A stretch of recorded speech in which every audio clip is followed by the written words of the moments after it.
Okay, so today we are going to be looking at Hooke's law. First things first, I need my glamorous assistant. When you apply forces to springs, you can stretch them, you can compress them, or you can bend them. Pretty simple so far. Believe it or not, Robert Hooke got a whole law named after him for realising that. Well, that's a bit unfair. More specifically, he realised that force is directly proportional to extension. That is Hooke's law. In other words, the more force you apply to stretch something, the more it stretches. Brilliant. We can write Hooke's law using the following equation. Force measured in newtons is equal to K, your spring constant, measured in newtons per metre, multiplied by X, the extension of your spring, measured in metres. So what exactly is K?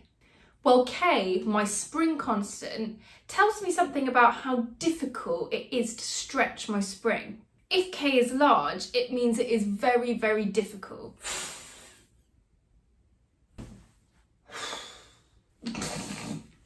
If K is small, then it means it's really, really easy to stretch my spring. Let's have a look at a little example of using Hooke's law in a question. I have a spring.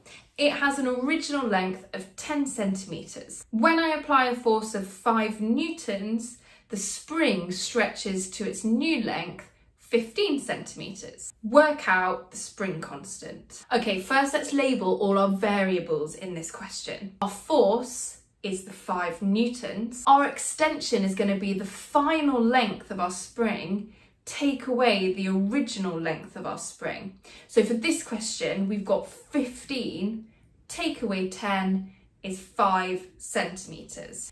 Remember, in my equation, my extension needs to be in metres. So I need to convert 5 centimetres into metres by dividing by 100. So we get 0.05 metres. Okay, now we can plug it into the equation. 5 is equal to K multiplied by 0.05. Therefore, K is 100. And remember my units, newtons per metre. Okay, let's extend this question a little bit further. Now I take the same spring, but instead of hanging a 5 Newton force off the end, I hang a 1 kilogram mass off the end. Now I need to work out the new extension of my spring.